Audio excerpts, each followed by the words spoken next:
Okay. Yeah, Good evening, seems to ladies. work. Yep. Good evening, ladies and gentlemen. This was supposed to be a live broadcast, but the internet is choosing not to cooperate as usual. We're gonna pre-record and then put it up when we're done. I want to just take a moment to introduce ourselves and double check to make sure this is recording because I've had enough computer problems in my life to be paranoid. Well, mine said Uh, it was recording, so yeah, so did Same mine. here. Yeah. Brian, if you have the option, try and record it too, just so we have it in two places, just to be safe. Should be okay. under more. Do you Yep. have that up? Okay, so cool. We're both recording. Approve. We should have it somewhere. Good evening, ladies and gentlemen. I'm, as always, your host, Kevin Mears, paranormal investigator, demonologist in the Paranormal Encyclopedia. I am joined tonight by my co-host Brian McKinley, author of Vampire Thrillers, and our very special guest. I'll let you introduce yourself. Hey, I'm Jim Butcher. I'm the author of the Dresden Files. and many more. Well, a few Yeah. more anyway. I haven't gotten into any of the other ones yet, although from everything I've heard, they're excellent. I Oh, read thank you. Codex Alera. They were very good as well. But yeah, I've been a Dresden Files fan for years now. I think the I got started in the books. I think was around the time of Summer Night, I should say. Um, so we don't want to do the typical questions because I'm sure almost every author I've ever known gets the where do you get your ideas, and usually most of you seem to hate that. So given the topic of our own show, I'm curious, Jim, do you have any experience with the paranormal yourself? Some, but it's not stuff I talk about. Fair enough. Uh, what about the because I've seen a lot of your interviews. You told a story about a witch doctor one time. Yeah, yeah. That's something that happened. Would you be willing to regale Kevin with that? Because that's a really fun story. When I was a kid, I was involved with a multi-denominational youth group in Kansas City called Kansas City Youth for Christ, Okay. and I was involved in the music groups that they had there. That they were pretty good. They had like a Christian television station, and the music groups performed every week or so. And it was some of the better music groups you could be involved in the Kansas City area at the time. And I was very pleased to be participating. And one year we went on a mission trip to Brazil. And so the basic plan was we would go down to every evening we would go down to where the ferries went back and forth across the bay in Rio. And there was 500,000 people would go by this one particular point every day. And as we set up a stage, and the music groups would sing, and we learned a few songs in Portuguese and stuff like that. And then some guys from the Primeira Igreja Batista de Rio de Janeiro would do a sermon, and then we'd sing again, and we'd go back and forth like that for several hours. We did that every day. On the weekends, we would go out to the country to sing. And when you go out to like small towns in the country in the United States, you'll go to a small town and there'll be like maybe a gas station slash restaurant and feed store and maybe a McDonald's, and there might be like a small grocery store there. When you go out to the small town in Brazil at that time, basically there would just be a plaza that they would make out of red brick, and then people would show up from all over, whichever valley you were in, and they would show up to sell, their wares and goods and whatever. Farmers would show up, various vendors would show up, and that would kind of be their weekend market. So we would show up and we'd sing there, and then there'd be some sermons, and we sing again, and it sort of went on like that. And it was your pretty basic church stuff. I like to say that I grew up on the fun end of fundamental Christianity as opposed to the mental end. And so while we were there, we would go on break every once in a while. And one of the rules that we had was that the girls who were there with us, it was half girls and half guys because it was a choir. And so the girls were not allowed to go anywhere by themselves. They always had to have a male escort. It was just there to help them avoid trouble, and one of the rules that we had at the time. So one of the girls says, "Hey, I want to go buy a Coke. Will you come with me?" And I said, "Sure." And so we walked across the plaza to where a vendor was selling Coke out of a little cart with ice and filled with bottles of Coca-Cola. And while we were there, she was getting her Coke, and this guy steps out of the jungle because that's what it was, the Amazon jungle. You would drive out to these places, that's where they were, and it was just jungle all around. And this guy steps out of the jungle, and he's wearing like these crusty old cut-off jean shorts. He's got snakes hanging through each of the belt loops on the shorts. He's got these big old dreadlocks with snakes weaving in and out of the dreadlocks. He's got another big one around his neck, and one wrapped around either hand. And he steps out of the jungle and screams, just this huge, loud, primal scream. And then he reaches out with his right hand and points one of the snakes at me. And he screams again. And then he rants for like a good 30 seconds. Then he turns around and stomps off into the jungle. And the entire plaza completely quiet. I mean, nobody's making a sound. And I just sort of look around and kind of turn to the vendor and say, "Una Coca-Cola, por favor," and and get a Coke. And we turned to I turned to one of the guys who's from the church who's with us. He's kind of our guide because he speaks English, and his name is Carlos. Carlos had red hair, freckles, bright green eyes. He was the most Irish-looking Brazilian you've ever seen. He actually played for the Brazilian national team a long time ago. And so I turned to Carlos. I say, "Hey, Carlos, what's going on?" He says, "I'm not really sure, Jimmy Butcher. Hang on, let me go find out." So Carlos goes off and he talks to some people and he comes back and he says, "Well, this guy is what an American would probably call like a witch doctor. And he lives around here and he kind of extorts money from people. And he's thrown death curses on 3 different people and they've all died. And he just threw one at you." And I said, "Really? He did?" And the guy says, "Yeah." He says he's kind of upset that we're here talking about the white God. He doesn't really like that. And I'm like, "Okay." And so he threw it at me. He says, "Yeah, I guess you were just the closest one." And I said, "All right, well, that sounds great." And he says, "Yeah, I wouldn't worry too much about it. You're American. You probably don't have a problem." I was like, "Okay." So that night we were going back to camp. We were staying in a summer camp. And, when you stay at a summer camp in the United States, you know what a summer camp in the U.S. looks like. There's some woods, there's maybe a lake with canoes, and you're kind of out in the country in the middle of nowhere, and there'll be some cabins you sleep in, and some cafeteria and some recreation areas, and that's sort of what you do at summer camp. And but this one was a summer camp. I mean, it's out in the Amazon jungle. I mean, it's like a 45-minute ride down this really bumpy dirt road in the tour bus to get back there, and then the tour bus can only go so far, and you got to cover the last half mile on foot. So we got done and for the day, and we got back, and it's after dark, and so we're walking back, and one of the guys, one of the locals is up at the front with a lantern, and then Carlos is at the back with a flashlight, and I like Carlos because he was a funny guy. So I was walking along next to Carlos, and I had stopped to tie my shoe, and I look up 5 or 6 yards in front of me, and Carlos has stopped, and he's shining this flashlight down at the ground, and I come walking up next to him and say, "Hey, Carlos, what you looking at?" And he says, "This is a jaguar footprint, Jimmy Butcher, and it is inside the footprint of one of the people who just walked in front of us. So it was just here." And he takes the flashlight, he shines it like this, he goes like this, and then up like this over to the trees around, and he kind of puts his arm around me. He says, "You just stay real close. I like you. You're a good guy. Come on, we'll walk the rest of the way like this." And so we go back to the cabins, and it was our last night there. I was very excited to go home because I didn't get along with the food real well, and I have a real problem with motion sickness. So that ride, that starting every day with that ride in the bumpy bus, was just awful for me. And so I was really looking forward to going home. But I had been smart enough to bring, because all there was to drink was like the Guaraná, the soft drink, and which you can't really have too much of as a kid, or you just lose your mind. And water, bottled water. And I had brought, kind of like one of those big old cans of Kool-Aid that was about that big, the Kool-Aid mix. And so I had that with me, and I was packing everything up, and I reached over to pick up the Kool-Aid can, and I picked it up, and as I turned it around, on the other side of it, there's a spider about the same size as my hand on the other side of that Kool-Aid cup, and it jumps at me, and I'm like, "Ah!" And I kind of slap it out of the air and jump back, and I'm in a cabin full of 14 to 17-year-old boys, right? So the place is full of testosterone, and everybody goes nuts. And everybody's looking at the spider, and the spider jumps me a couple more times. And I'm like, "Oh, I'm so tired. I just want to go home." I take off my dress shoe, and I'm like, "Okay, I'm going to kill it. Get out the way." And everybody goes, wait, we got to get this on video. Get the video camera. So they get out the video camera, and it was one of those big old shoulder-mounted ones at the time. So this was the late '80s, and they say, "Okay, go!" And they film me while I kill the camera. And a minute later, Carlos comes running in because he's excited because he's basically a giant kid himself. And he wants to know, he's like, "Hey, guys, what's going on?" And they're like, "There's a giant spider. Jimmy killed it." And Carlos says, "Really? Can I see?" And they're like, "Yeah, sure." And they hand him the video camera so they can watch it on a little tiny screen in the video camera. They replay it. And he's sitting there and he's watching and he's grinning. And then he goes like that. And everybody stops and says, "Hey, what's wrong?"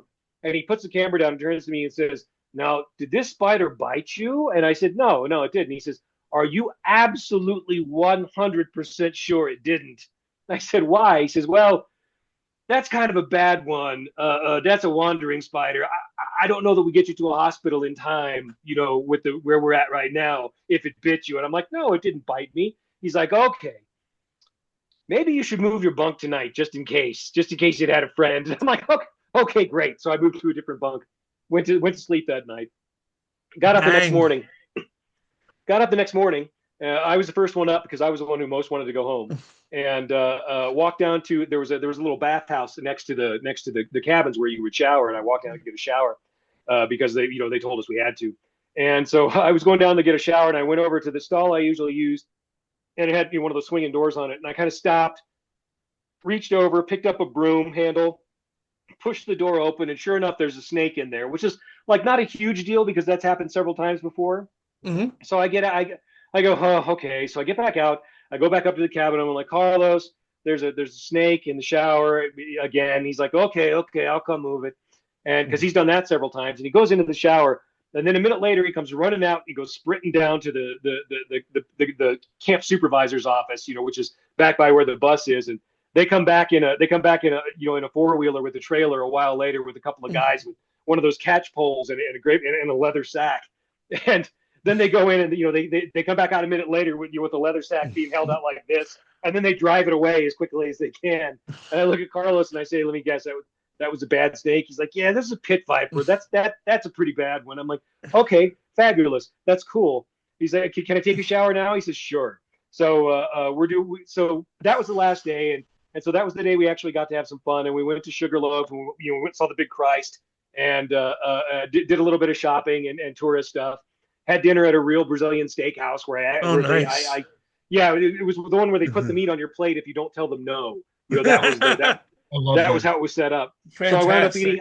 I wound up eating like anaconda and monkey at the same meal because I was talking to somebody when they put it on my plate, and it was considered rude if you didn't eat it. So and then at the end of the day, our flight's leaving at about 11 o'clock that night, so we're going to the airport. Just as I'm about to get on the plane, some guys from the church, from the First Baptist Church of Rio, come running up. They're like, wait, don't get on the plane yet. I'm like, why? What's going on? They're like, we need to get we just want to get you on video. Listen, we just want to get you on video. Just on video, introduce yourself, tell us who you are and where you're from, and that you're going home. I'm like, okay. I'm Jimmy Butcher. I'm with Kansas City Youth for Christ. I've been here singing this week, and I'm going to go home now, and I'm really looking forward to eating some Burger King. And and I turned around and got on the plane. It's like I don't know what that was about, but okay, I did that. So I turned around, got on the plane, and we went home. And a couple weeks later, I asked the folks at YFC, when we were back, back practicing, getting ready for our next concert and so on. And I asked them, hey, what was up with all of that? And they're like, oh yeah, they sent us a letter, we read it. It turns out that they had taken that video and they took it back to that village where the witch doctor had thrown the curse, and they showed it to everybody that I had survived the curse and gone home safe. And so apparently the village had decided, well, we're not paying this guy off anymore, and they got cricket bats and beat him up until he left. So I mean, that was all. That happened. It's freaky. Yeah. Well, I don't know about that, but I mean, it was all stuff that there are jaguars in the Amazon. There are This is there are true. poisonous spiders and poisonous snakes, and we were kind of warned that we should be aware while we were there, and I just tried to do that. You And got that the all makes triple threat though. That's pretty good. in one day. That's quite a bit. And Yeah. also, not for nothing, curse perfectly normal or not, they drove this shyster out. That's a good thing. Yeah, yeah, that's a good thing. At least it had that effect. I mean, No. that's the sort of thing if you're going to go up against the forces of supernatural evil, that's the outcome you want. Yeah. I thought that was a cool story. I've annoyed my share of practitioners of the dark arts over the years. And I always like seeing one taken down a peg or two because, well, yes, I'm a demonologist. I believe in the paranormal and the supernatural and the preternatural and all that. There is so many scams out there, it isn't even funny. No, that's And true. there's a reason I don't take money to investigate someone's house or tolerate or work with people who do. It's come up before. No, I just remember the one guy I really ticked off was like, "Oh, on this day at this time, I'm going to make you have a heart attack with magic." So what did I do? I did a live stream. Right. And for a second, I did that. Yeah, just full it. It's fine.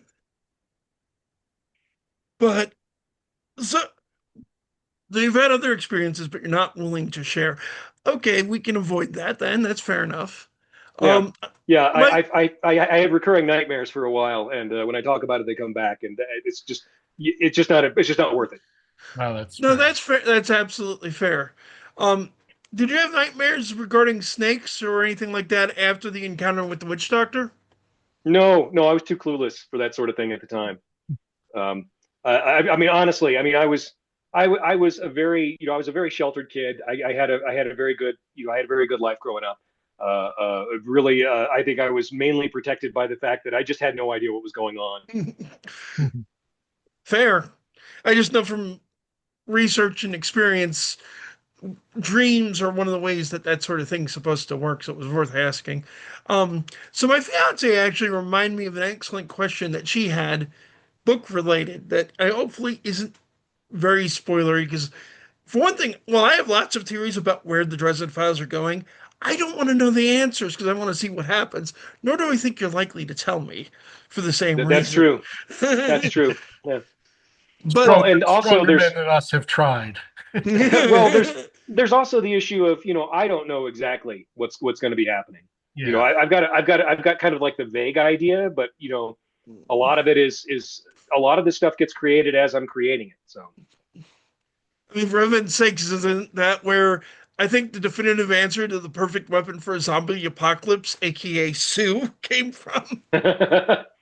oh, that came from watching a special about Sue the dinosaur on the History Channel one night when I was working on Summer Night. Um, I was up at like 2 in the morning, and I was watching like the repeat section of history because remember it used to play twice an evening. They would run the same rota, twice in a row, and so I was at the very end of the second, of the second replay, and it was a special all about Sue the T Rex, and I'm working on Dresden watching this and like, oh, I've got to use this. This is something I have to put into the books. Yeah, this needs to go there. It's in Chicago. Done. Okay. And yeah, it's way too epic. And the scene, folks, if you haven't read the Dresden Files, what are you doing with your lives? Read the books. You'll love them, and it's one of the most epic zombie scenes I've ever seen in anything. Yeah. Um, but no, Honestly, it's one of the only series that I can think of that has gone on as many books as you have and has maintained or exceeded like a consistent quality throughout. I mean, that's like the highest compliment I can think to give you is very few authors manage that. Well, with any luck, I'll be able to actually, they'll get better as I go. I hope. Yeah. Uh, but yeah, I mean, it's one of those series that I've been very fortunate in that I sort of had it planned, for this long from the get go. So that meant I was able to, scale things appropriately and kind of work the threats up appropriately as we've gone along, and that's been a huge advantage for me because it wasn't an open ended thing when I got started. that's something you do, another thing you do well, because I agree with Brian. But so many times when you see, like, if you watch a TV show like Supernatural or Buffy, there's this power creep that you run into. And, by the end of Supernatural, they're literally fighting God. And Right. sometimes, a lot of times when that happens, it doesn't feel earned. It seems like they're jumping too fast, if you understand what I'm saying. Whereas Harry's progression makes sense to me. I mean, it's not a, oh my God, now what's he going to do next? He's going to fight God in insanity. There's a logical thought process that you can see progressing through the story. Well, yeah, Harry's. I think part of that is because Harry's just taken so many beatings over and over. I mean, he's been through a lot. So by the time you've had a character who has squared off against as much stuff as he has, and then suffered the personal consequences of it, that it's it feels a lot more earned when you've seen somebody, Yes. when you've seen Rocky Balboa go from nothing to the champion, he's earned that. Yeah. I mean, just watching Rocky again, it's like the batch at the end of the first Rocky movie ends in a draw. Right. They just beat the stuffing out of each other and they're like, we're not doing this again. Yeah, that was brilliant. And it's like, yeah, and it's much better to see it happen that way. But my fiance, who you actually met at Comic-Con this year and last year, do you remember the young lady who came and bugged you about giving me an interview? Oh, sure. Uh, but she had a really good point, and I wanted to get your take on it, which was looking at minor spoiler territory if anyone hasn't read the books, but the Winter Mantle specifically and how it affects Harry. She compared it a lot to depression and how it feels like when under depression, depression's almost an external being encroaching on your mind. Was that deliberate or? No, it wasn't deliberate. Mhm. But honestly, anybody who's a writer will tell you. I mean, every writer I know, the writing that we do, it's all self therapy. I mean, it's all stuff that we're dealing with our own issues, and that's what gets thrown in there. And so, whether you want it to or not, it sort of winds up. You sort of wind up seeing parallels, and it's not stuff that I had any intention of writing that way. But when I go back and look at it, I go, oh yeah, okay, yeah, I can see that now. Yeah, this is me dealing with this particular pain from my life, and this is me dealing with something else, and uh, I just happen to be able to put fun metaphors on it for the most part. And my take's a little different. I see it, to me, it seems a lot like what the mantle does is more amplify what's there. I mean, we all have dark impulses, and for that matter, what Butter says about Harry's strength and speed and things like that. It's like, is it really adding or is it just meddling with what he already has and doesn't, right? The it as it was. Oh, well, in my head, um, it's basically the super soldier formula as originally done in Marvel for Captain America, where Mhm. it didn't make Captain America, superhumanly strong. It just developed him to the maximum point that he could be, for himself. Only in Harry's case, it also does stuff to you psychologically that where it takes, those primal instincts and draws them out. It takes, those base predator prey reactions and makes them, puts them in the forepart of your brain all the time instead of always being, kind of lurking in the background, ready to go if you need it. Dresden has to live with it on a daily basis, which is, that's something that happened. That's something that happens to, for example, soldiers who've been in combat. Hmm. They come when they come back, and that's probably another way to describe PTSD is that those primal instincts to protect yourself are no longer latent, they're active, and when they're active, that means they're going to go off on things that they're not it's not really helpful for them to go off on. So as a lot of soldiers or other people have PTSD, you kind of have to learn how to deal with that and figure out how are you going to cope with it and how are you going to carry that around. Or like Sam says in Captain America 2, or are you going to carry it around in a great big box, or are you going to put it in a little tiny fanny pack? And uh, and and that's sort of how Harry. That's sort of the model I use when I'm looking at Dresden dealing with that. Nice. Another fun thing with the series is it's clear, I think, fair to say that you're a giant geek like the rest of us because the amount of Whenever pop I culture.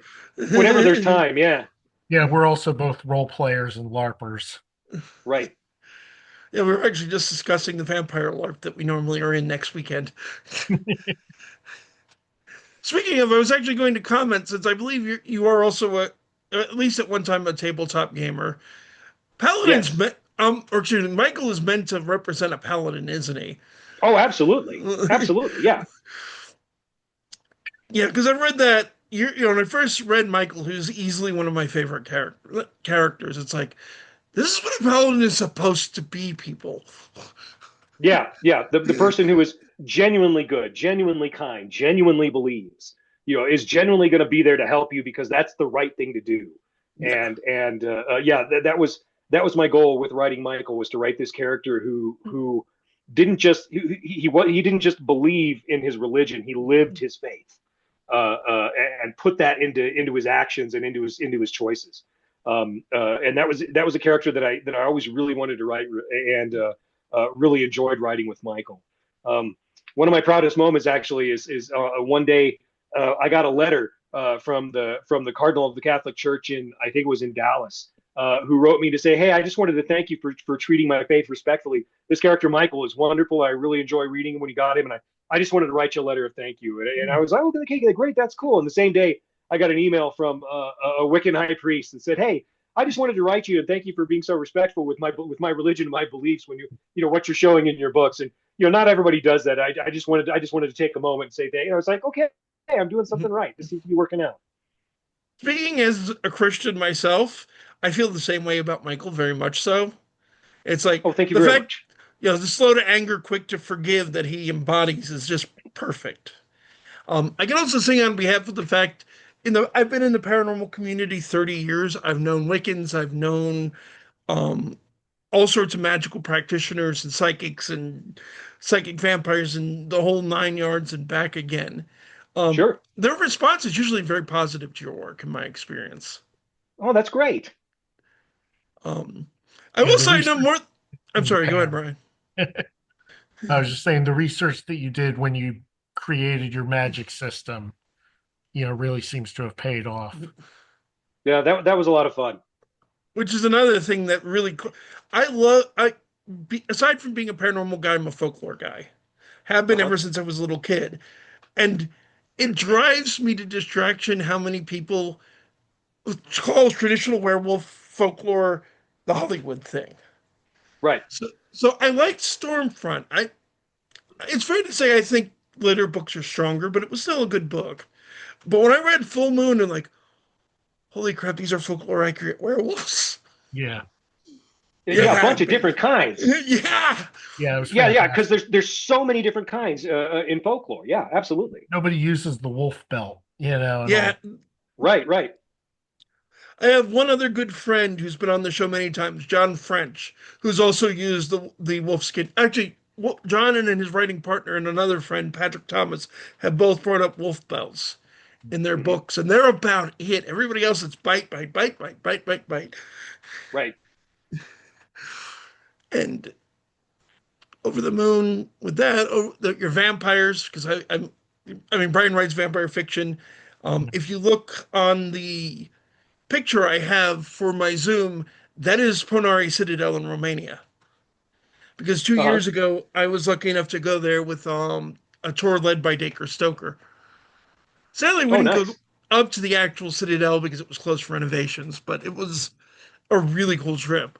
I love vampires. I love how you treat them. I love Dracula showing up. Oh, thank you very much. Yeah, he's kind of one of our end game villains. Can't wait. Yeah, and I have all sorts of theories about that one because you have said before that he's something that got trapped in a human form, is he not? You know I'm not what? going to ask I, why. I've I've said things in the books. Yeah. I mean, that's where the things really count. I mean, I can talk about it with you if you want me to, but Yeah, please do. you have to consider me an unreliable narrator. Yes, of And course.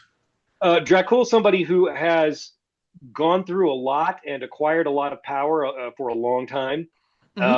and is able to do things that nobody else can do, and is when it comes to Dracula, his kid, Yeah. his kid is kind of like his spoiled son who took up with the help after he had decided to create the Black Court to be sort of his support network. Hmm. But he himself is not a Black Court vampire. He's something else completely. See, Nice. that's what I thought, and my guess of what he is in what the name translates to. Uh huh. Well, yeah, and you may be right. We'll see. Yeah, I'm not going to push because again, I don't want the spoilers, whether you know or not. It's like I don't want the spoilers. I want to find out if I'm right or not when we get there. That was another thing I liked though, is again, because I get tired of how many times I've tried to explain to people Dracul is not Dracula. They are two different people. One's dad, one's Right. kid. Right. And So you I'm hear curious. Do you have, Jim, a favorite type of like folkloric vampire and werewolf? Because we've had that discussion a number of times on our good pod. question. Oh no, you're asking me about my favorite kid now. Um, Not n- necessarily your own style. I mean, just in world folklore. oh, I don't know. I mean, I enjoy a bunch of the different ones. Lately I'm really into the Dogman podcasts, and collecting the Dogman stories. Mm. That's my favorite at the moment. Um, although there's also, once you get into there, then you also start getting into, modern day werewolf stories as well. And for me personally, I don't care so much about the investigative angle of things. I'm there for the story. That's what I want. I want to collect the story that makes me go, ooh, that's terrifying, or ooh, that's awesome, and inspire me for my own writing. That said, I've LARPed enough, and if you've gone out for like fantasy LARPs, Yep. you got to do Mhm. those out in the country. And I know off the top of my head, I know four different LARP owners who have had some sort of Sasquatch encounter, for example, because they're running around the woods in the middle of the night. So that's exactly the right place to have an encounter. Um, and all and I was at a LARP where uh, um, that was up in Wyoming, and there were wildfires about 20 miles off, and so there was a lot of game moving because there were a lot of Yeah. animals that were real nervous. You could smell the smoke, and we knew that they weren't coming our way, so we were safe. But the animals someone don't know it, and we were doing a field battle. About 2 o'clock in the morning, and it was about 150 people involved in this field battle, and Wow. somebody twisted an ankle and got hurt, and we called a hold, and so the entire group yells hold because that's the way it works at a LARP. And as we finished yelling hold and things got quiet, we just heard this long, long, long. I mean, it was a good 15, 20 second long scream coming from maybe 300 yards off on top of this rock that there was no way to climb without gear. And it just kept going and going and going, and everybody just sort of stopped with their eyes huge like that. What was that? And somebody's like, it was a mountain lion. And I'm sitting here with one of the LARP owners who I knew who had also run into him before, and kind of traded a look with him. And I looked at him and said, "Mountain lions can't scream for that long." He goes, "I know," like that. and Yeah. and they don't have the lung capacity for that. So that, but that was that was something that happened 7, 8 years ago That's up in interesting. Wyoming. Yeah, yeah. Mike, Somebody wrote it up. It's on the BFRO website. I'll have to, I think one of the guys I met the other weekend, because I was just at a cryptid and paranormal conference for the day, but I think one of them's part of the BFRO, or possibly more than one. Got a bunch of people we're going to be having on the show about cryptids and that kind of thing. I love cryptids. I don't have any experiences with them, unfortunately. Although I know my mentor, the late Lou Gentili, went Bigfoot hunting in Ohio with the guy who was well known for it at the time. And Lou's great skill in the paranormal was getting electronic voice phenomenon anywhere and everywhere under the sun. For a Hmm. while, we were trying to take James Randi's $1 million challenge, believe it or not. But he tried doing recordings out in the woods, and this guy they're with is doing calls in one of the local Native American languages, and something in the woods is answering. Hmm. I wasn't there, unfortunately, but I've heard the recordings, and it's just like. But Lou, like I said, Lou had a unique gift for EVP. The man, I think they dropped him naked in a field out of an airplane once, and he picked up EVP. I know he got him in Faraday cages at the very least. But it's a thing with. I always been a little skeptical with Bigfoot just because we've seen so much of the physical Earth. I think most of the cryptids that are still out there are probably under the water because we know so Oh, little of entirely the ocean possible. floor. Well, yeah, I mean, the ocean is someplace that we don't even know at all. So yeah, it's Yeah. bound to be full of stuff we've got no idea. It's like we know more Yeah, about the moon than we know about our own oceans. right. And there's so many stories along those lines. I'm trying to think what else. There are plenty of other things now. I actually have you on the line. After literally 10 years of wanting to set this up, I actually have you on the line. As it were.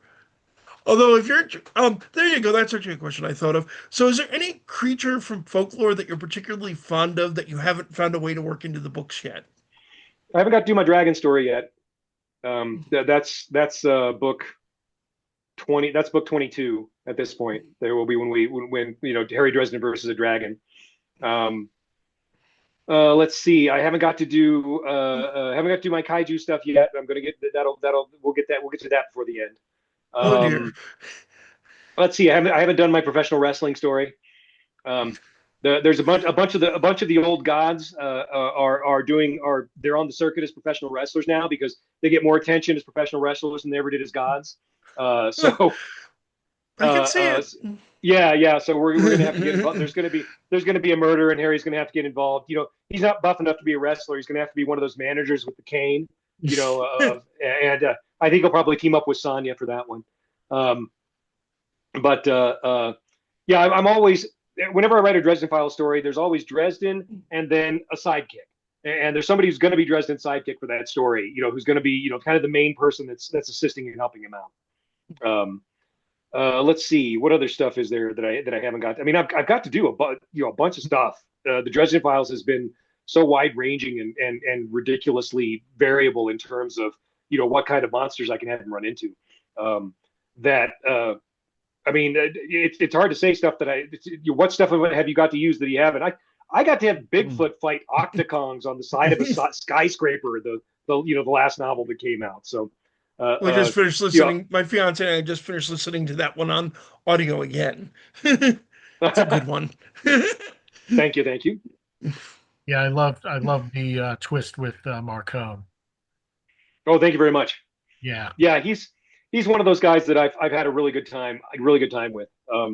And then right now I'm about a quarter of the way through writing the next one, which is called Mirror Mirror, which is Dresden gets sucked into an alternate reality of his world that is one choice different from the story world we've been going through, and that one choice happened earlier in the series, and it is a very different world. And I'm still working through all the different things that are changing, and that changed as a result of one different choice. And as it turns out, those choices they matter. They matter a lot. There are those again, moments. I've been looking forward to that book because you mentioned a while ago that we're working on an alternate universe where he gets dragged in. And Yes, if yes. memory serves, didn't you say that it's complete with the goatee?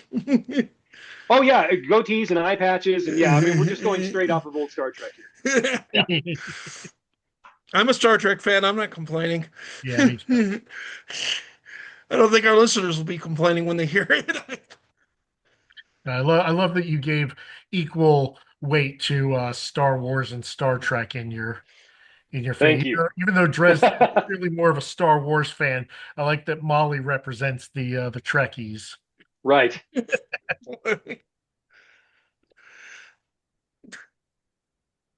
Now you've got me going through it. Like all my other theories about what outsiders are and what Mab's doing with Harry, and now it's like, what's the one choice?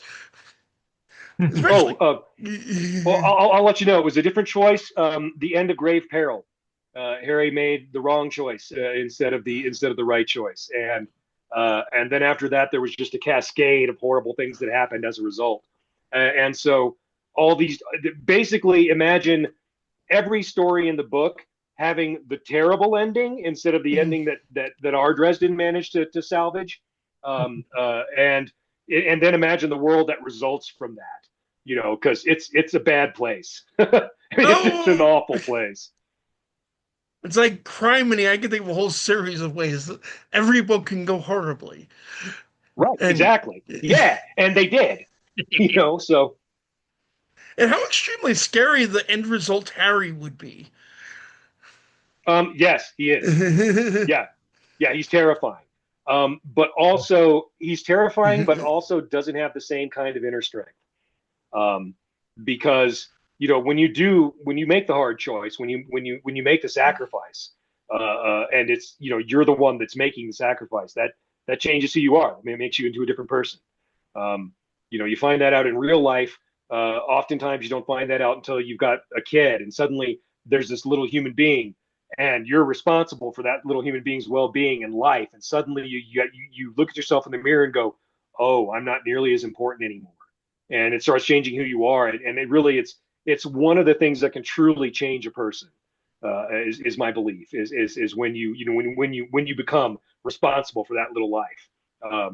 And it makes you stronger in a lot of ways. I mean, it makes you a more capable person, because you have to be. You don't have a choice. You got to level up, or something bad's going to happen to this kid. That's great. And we're seeing that play out well, with Maggie now. yeah. Oh, absolutely. It's one of the things that keeps Dresden from going over the edge. He's got this little girl he's responsible for, and that means that he's got to be making good choices. Oh, there's a question I just had because listening to the end of Battleground and it including the short story. Please tell me we're going to get a short story called something to the effect of Snow Day about what happens with Maggie and Harry and the gift from Mab. I can probably do some. I could probably do something like that sometime. Um, yeah, but I mean, at the moment, I'm trying to stay focused on the novels and start turning those out in a reasonable time frame again. That's I good. need proof of that, and I'm not saying otherwise, but it's like it just seems like a very lighthearted, Harry's Day Off style story that would be fun to read. But yes, please focus on the novels. We love your work. We want to see more of it. Thank you. Thank you very much. Yeah, Oh, yeah, and I need to get him going again. I mean, I don't want to say I've slacked off, but I've sort of changed my approach to writing over the past several years, and I've decided, you know what, I liked what was happening better when I was writing, things more rapidly.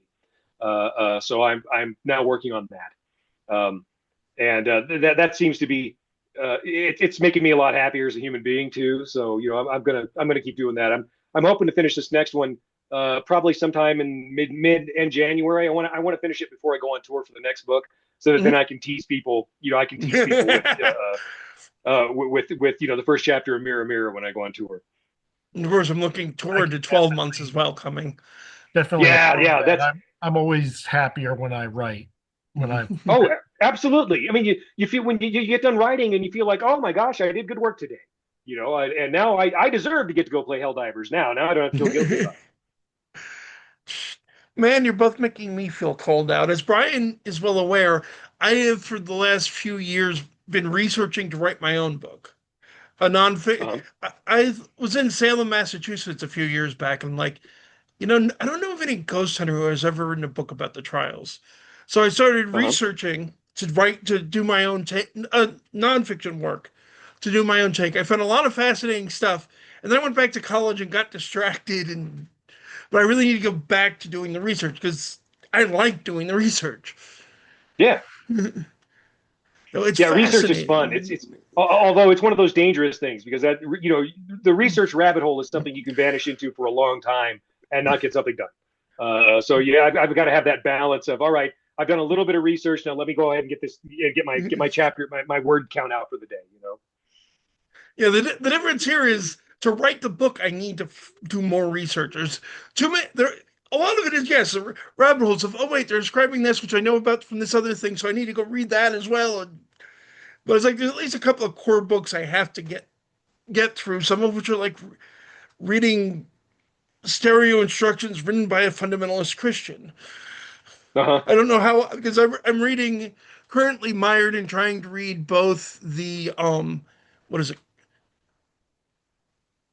The Invisible World by the two Mathers and the Malleus Uh-huh. Maleficarum.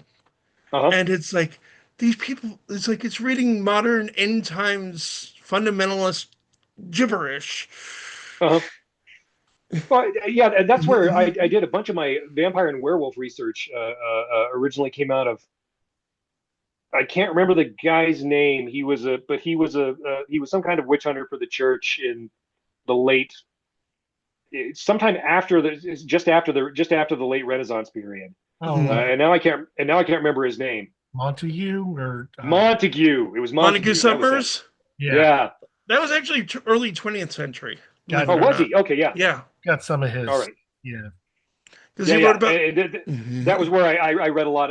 That was where I started with my research, and then after that, I sort of branched off into different into different uh, uh, uh, genres, I suppose, of folklore. Hmm. He's an excellent source. He did his homework. Yeah, Even if, again, he's kind of nutty because, yeah, early 20th century, and he believed in witches and werewolves and vampires and yeah, yeah. the witch hunts for dessert. It's like, oh, God. I should read him at some point, too, or reread some of his and read for the first time, just to do the thing properly, as it were. But I know exactly who you mean. Of course, the fun part with him, as I'm sure you may remember, is his tendency to quote things in Latin and other languages without translating Yes. Uh them. huh. It's not so bad now because we've got, Google Translate and things like that. But it's like, my Yeah, dude, yeah. not everyone's the scholar that you were. Seriously. I just thought of something I was going to ask, and now it slipped out of my head. And I was also going to say, I'd say one of my favorite novel, I think, was Skin Game. Oh, thank you very much. The new the new Knight of the Cross is just so epic. That was fun. It was fun to do that way. And then there's another one in Mirror Mirror. So Oh, nice. yeah, But I'm yeah, also, because the current Knights of the Cross did not make it in the Dark yeah, Universe. I'm So not surprised, yeah. unfortunately. Tell me it's not in the grand tradition of the Star Trek Mirror universe. It's not Johnny Marcone, not at Knight of the Cross. No, no, it's not. This is a different new guy. Oh, that's the other thing I just thought of. I was going to say, no, talking about Marcone made me think of, because on one of the fan groups on Facebook, commenting on Who's Your Dresden Files villain, and somebody said Johnny Marcone. And I responded to him, I can't agree with you, not because I don't love Johnny Marcone. He's just not straight up evil enough to qualify as a villain, which I think is my favorite part of him. He is not a good guy at all. But it's like a lot of the things he does, okay, he's on the better side of a bigger issue. Oh, yeah, yeah. Well, he's he's one of those guys. There's a certain amount of enlightened self-interest when it comes to Yeah. Marcone, and not only that, but Marcone, while he is not a good guy, he has principles, and he'll stand by them. And when I was designing him, I was designing him to be a medieval baron, and an absolutely ideal, medieval baron, somebody who if he was one of the people you were working with in medieval Europe, that you would go, all right, I want to work with this guy. He's reliable. It's a different standard than it is, by modern standards. We have a Yeah. different idea of what that means. We have a much softer idea of what is admirable and ideal behavior than they did back then. But when there are so many more things on the line, and there's so much more just sheer life and death stuff involved, you need somebody who's a lot harder, who's going to be in that position, and that's who Marcone is. Yeah. That short story you did from his point of view was really cool. I really enjoyed Thank you. Yeah, location. A good murder is like a good restaurant. Location, Location, location, location, location. Yeah. location. But no, the other one I was gonna say, maybe one of my favorite short stories of all time, to be honest with you, would be Choices with Oh, Michael. which one was that? Oh, The okay, one yeah, with after Michael's retirement, as it were. right. But particularly that concept of small things you do matter.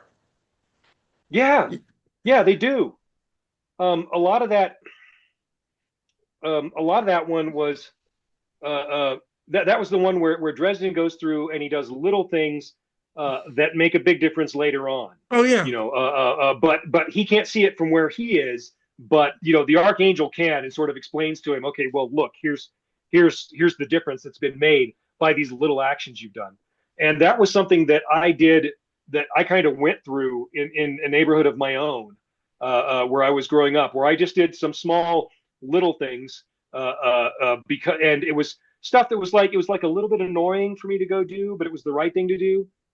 So I mean, it was just kind of something that being nice to the elderly guy across the street, saying something encouraging, to the young woman who lived three doors down, and stuff like that, and how, and I found out later, I mean, a year or a year and a half after these things had happened, I found out that the little things that I had done had sort of kicked off a small series of events that had made big differences that were positive in these people's lives. And it just sort of blew me away. It's like, God, I mean, that was the day that I really just wanted to go back inside and play Tribes, which was the big video game at the time. But instead, I showed up and helped the old man in his yard, and talked to him about his son, that he hadn't spoken to in several years. And as a result, he wound up, after that day, he wound up contacting him, and they reconciled, and they started reading my books later on, and I was in touch with them for several years after that. And it was it was then that it sort of impressed upon me, oh my gosh, you know, you read all these stories where people go back in time and they step on a butterfly and change the course of history, and they're so afraid to go back and change the past, do any small thing to change the past because it can alter the history. But the point is, we're all living in the present, and we can do exactly the same thing, and nobody thinks about that. We And can it's change the future with little acts right now, and we should be doing that. and if you look all through history, there's examples of the minorest little thing that made huge impacts. Uh-huh. Yeah, little tiny things. I mean, giant battles that turn on one guy's ability to maintain the radio properly, Yeah. that changed the course of history. A driver doesn't know where he's going, makes a wrong turn down a wrong way one-way street, and the Archduke Franz Ferdinand gets assassinated where he might have Yeah, lived. yeah, exactly. How many things happened because a car broke down at the wrong Yeah, time, as it were. yeah. But I mean, I'm one of those. I'm one of those people who thinks, we can change the smallest person can change the course of the future with something that seems insignificant at the time, and that's why you should try and do small kindnesses. Yeah, That's it's one of the best things you can do as a human being. That's a great. I'm 100% with you. And it's the quote from Gandalf, in about the small things being what beat back the darkness. Absolutely. And it's guys, if you don't know what we're talking about, again, check out the Dresden Files by our guest Jim Butcher. It's a really wonderful series of books. I think you'll enjoy them.